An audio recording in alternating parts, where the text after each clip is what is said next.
قرآن نے ذکر فرمائے سرخروئی کا وعدہ ہے،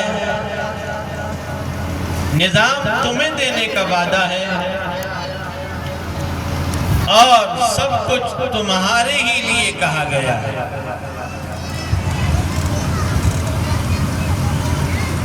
مگر دوسری طرف ذلت و نکبت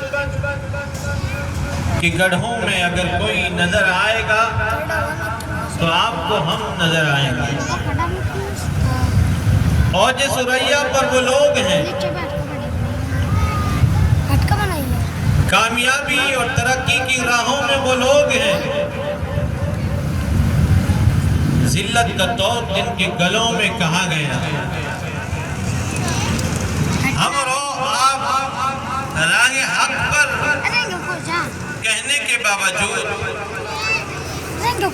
ہم اور آپ ذلت و نکبت کی اور پستیوں کے گڑھوں میں نظر آتے ہیں۔ یہ سوال آپ اپنے آپ سے ضرور کیجیے گا۔ موجودہ وقت میں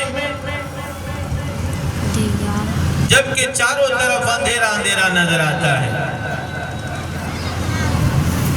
اور کوئی کرن، کوئی ساحل نظر نہیں آتا، کوئی کنارہ نظر نہیں آتا، کوئی روشنی نہیں ہے، جہاں سے بھی دیکھیں مایوسی حال لگتی ہے، جس کی طرف دیکھیں ادھر سے بے وفائی نظر آتی ہے، جہاں سے امید باندھتے ہیں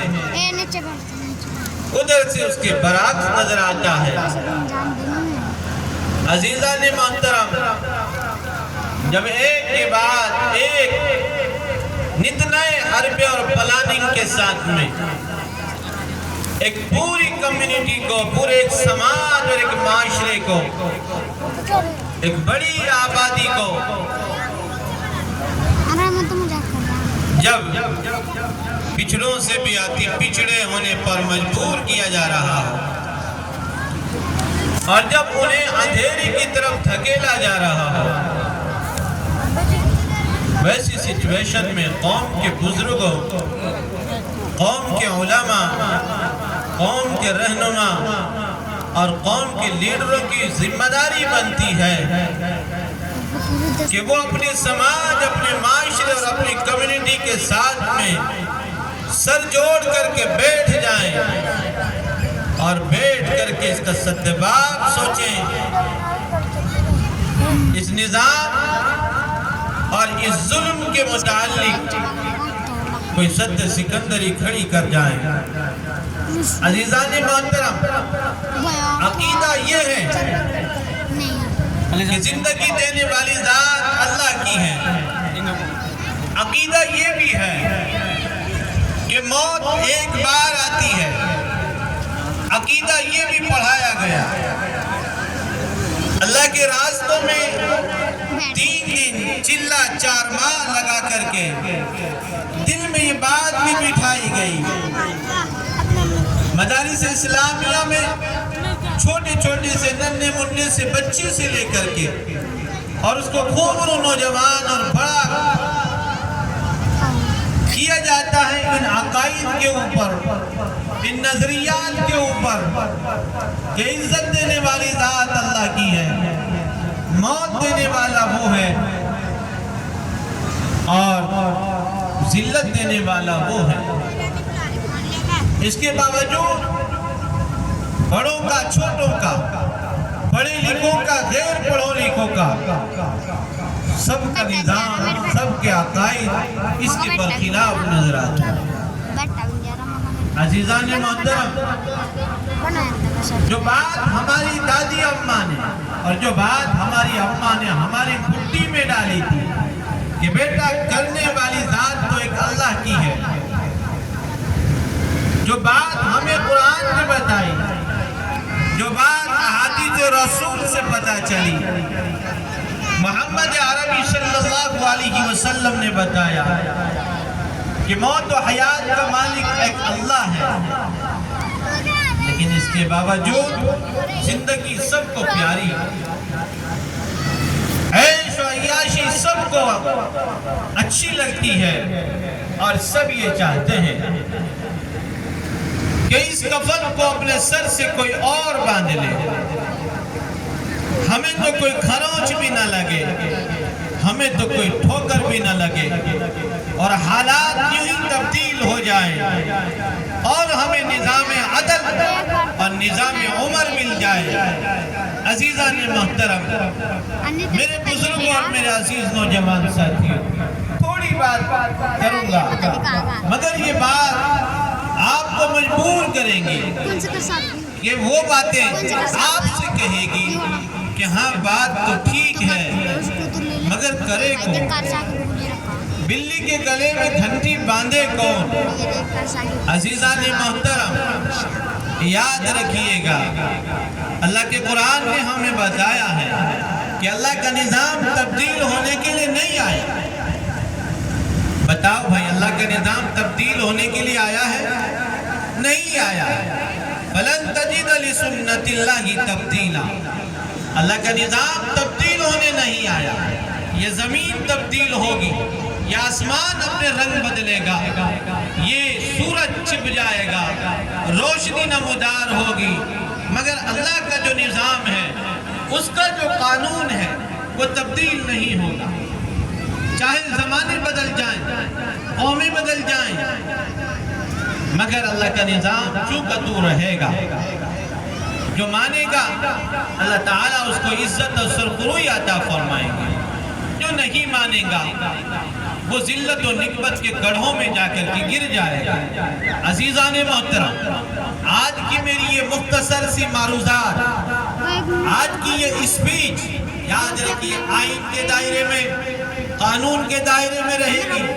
انتظامیہ کو بھی ڈرنے کی، گھبرانے کی ضرورت نہیں ہے۔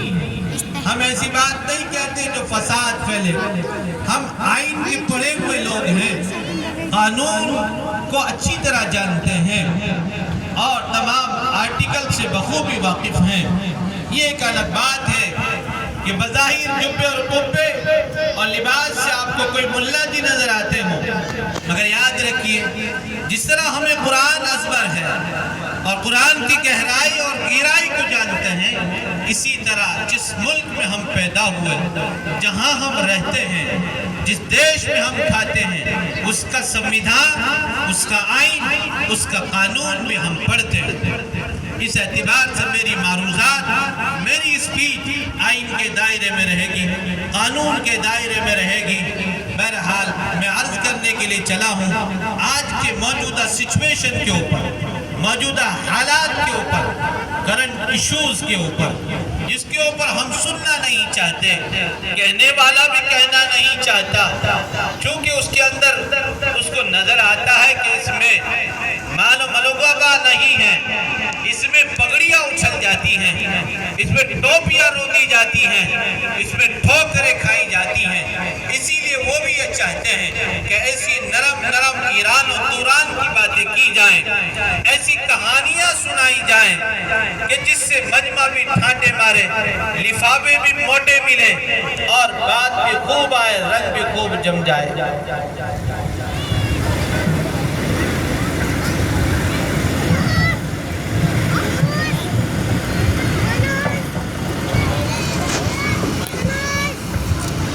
یوں تو آج امت کو کھڑے ہونے کی ضرورت ہے اور ہم یہ چاہتے ہیں کہ یہ امت کھڑی ہو جائے اور ان کے لیڈر اور یہ قوم کا رہنما بھی کھڑے ہو جائیں، چونکہ کھڑے ہونے کا وقت ہے۔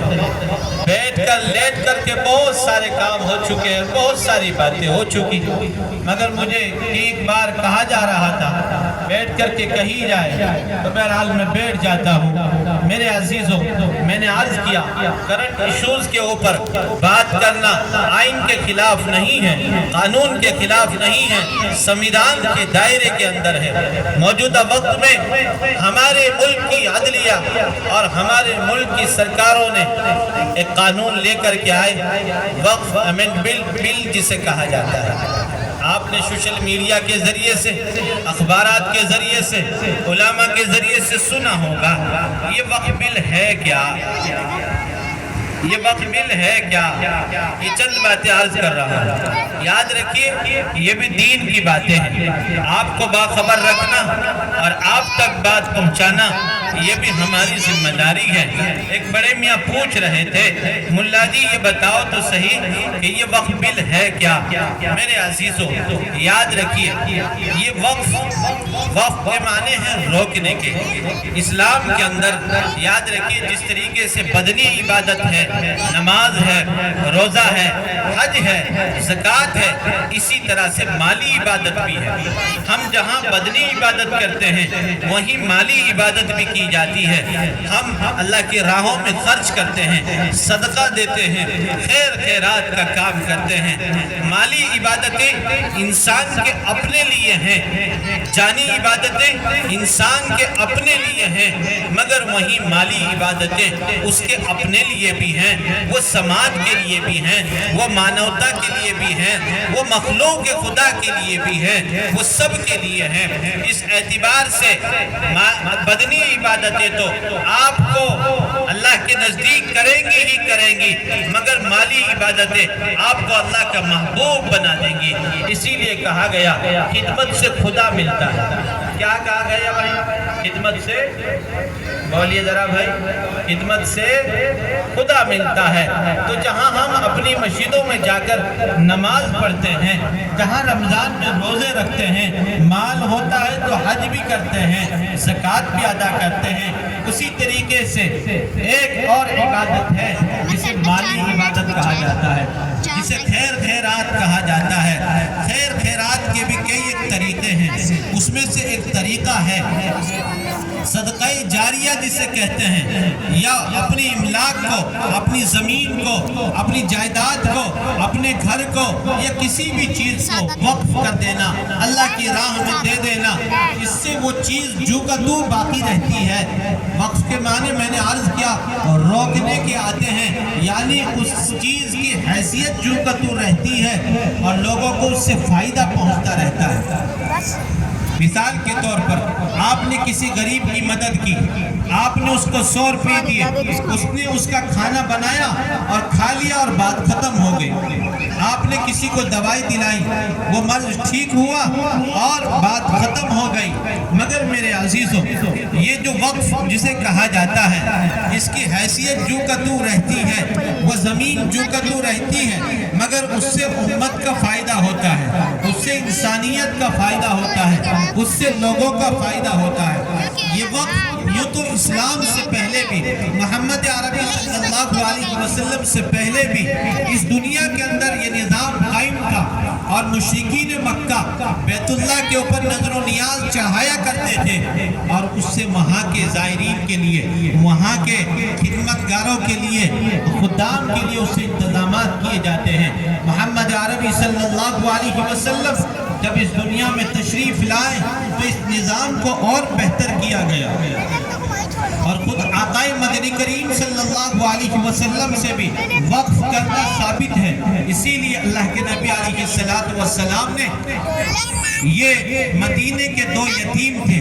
حضرت سہل اور حضرت سہیل، یہ 2 یتیم تھے، ان کی زمین تھی، ان کا باغ تھا، اس جگہ کو خریدا اور خرید کر کے اس کو اللہ کے نام پر وقف کیا۔ یہ جو مسجد النبی ہے، جو اللہ کے رسول صلی اللہ علیہ وسلم کی مسجد ہے، جسے مسجد النبی کہا جاتا ہے، اور جو اصحاب صفہ کا جو چبوترا ہے، جو امت مسلمہ کا پہلا دارالعلوم تھا، اصحاب صفہ کا چبوترا جسے کہا جاتا ہے، یہ زمین حضرت سہل اور حضرت سہیل کی تھی۔ اللہ کے رسول نے اس کو خریدا اور خرید کر کے وقف کر دیا۔ اسی لیے وہ زمین میں آج بھی مسجد آباد ہے، اور آج بھی وہاں سے اللہ کا نظام ہے۔ اسی طریقے سے حضرت عثمان غنی رضی اللہ عنہ نے بھی ایک کنواں جسے بئر روما کہا جاتا تھا، اس کو یہودی سے خریدا اور خرید کر کے اس کو بھی وقف کر دیا۔ لوگوں نے اس سے پانی پیا اور اس سے فائدہ اٹھایا۔ ایسے ہی حضرت عمر فاروق رضی اللہ تعالیٰ، حضرت جابر رضی اللہ تعالیٰ، ان تمام صحابہ سے ہوتے ہوئے یہ نظام عامت المسلمین میں چلا آیا۔ انہوں نے اپنے باپ، دادا، اپنے بڑوں کے نام سے اپنی زمین اس کسی نے بیگھا، کسی نے 2 بیگھا زمین اللہ کے نام پر وقف کی، اور اس کے اندر کہیں مدرسے قائم ہوئے، کہیں خانقاہیں قائم ہوئی، کہیں مراکز قائم ہوئے، کہیں مسجدیں قائم ہوئی۔ اللہ کے نام پر وقف کی ہوئی زمین و جائیداد کے اندر عام طور سے کمی یہ کی گئی، ایک غلطی ہماری طرف سے یہ ہوئی کہ ان کو باقاعدہ ان زمینوں کو جس طریقے سے جو طریقہ جو پروسیس تھا اس طریقے پر وقف نہیں کیا گیا۔ عام طور سے کسی کے ذہن میں آئی کہ میں یہ زمین کا ایک ٹکڑا اپنی ماں کے نام سے ایصال ثواب کرنا چاہتا ہوں، بس اس کے اوپر مسجد بنا لی گئی۔ بہرحال میرے عزیزوں، ایسی زمین کی بڑی تعداد ہمارے ہندوستان کے اندر ہے۔ اس زمین کے اوپر بہت لمبے عرصے سے بڑے بڑے ڈاکٹروں کی نظر تھی کہ وہ زمین کس طریقے سے ہمارے زیر تسلط آ جائے، کس طریقے سے وہ زمین کو اڈانی اور امبانی اور ان کے چیلوں چپٹوں کو دی جائے۔ اس سلسلے میں قانون لایا گیا جسے وقف امینڈمنٹ بل کہا گیا۔ امت کو اور پوری دنیا کو یہ کہا گیا کہ ہم اس کے اندر تبدیلی لانا چاہتے ہیں، ہم اس کو بہتر کرنا چاہتے ہیں، ہم اس کے اندر بدلاؤ لانا چاہتے ہیں، مگر کہا گیا کہ بگڑتی ہے جس وقت ظالم کی نیت، نہیں کام آتی کچھ دلیل و حجت۔ عزیزان محترم، پوری انسانیت کو اور ایک بڑی آبادی کو جس ذہن نے پریشان کیا وہ یہ وقف املاک اور وقف امینڈمنٹ بل تھا۔ اس سلسلے میں گورنمنٹ نے یہ بات کہی کہ وقف بائی یوزر اس کو ختم کیا جائے۔ بات سمجھ آ رہی ہے؟ بہت شارٹ اور بہت آسانی سے سمجھا رہا ہوں۔ وقف بائی یوزر یعنی ایسی مسجدیں جو ہزاروں سال سے تھی، جیسے دلی کی جامع مسجد، اسی طریقے سے متھرا کی شاہی عیدگاہ، اور اسی طریقے سے بہت سارے قبرستان، بہت ساری مسجدیں جو ہزاروں سال سے مسجد ہیں، جن میں ہزاروں سال سے نماز ہو رہی ہے۔ 1995 میں ایک قانون آیا تھا، اور وہ قانون یہ تھا کہ وقف بائی یوزر کو جو کدو رکھا جائے، یعنی جو مسجدیں پرانی ہیں ان کو مسجدوں کی حیثیت رہے گی، ان کو چھیڑا نہیں جائے گا، ان کے اندر کوئی تبدیلی نہیں کی جائے گی، ان کے اندر کوئی بدلاؤ نہیں کیے جائے گے، ان کی کوئی کھدائی نہیں کی جائے گی، ان کی کوئی مرمت نہیں کی جائے گی۔ یہ 1995 میں قانون لایا گیا تھا۔ میرے عزیزوں، موجودہ یہ وقف امینڈمنٹ بل جو ہے اس کے اندر وقف بائی یوزر کو ختم کیا جا رہا ہے، یعنی پرانی جو مسجدیں ہیں اگر وہ ٹی سی نے کہہ دیا کہ نہیں یہ زمین مسجد کی نہیں ہے، وقف کی نہیں ہے، اور اس سلسلے میں مسلمان اس زمین کے کاغذ نہ دکھا پائے، اس لیے کہ ہزاروں سال کی مسجد ہے اور کاغذات کہاں ہیں اس سلسلے میں؟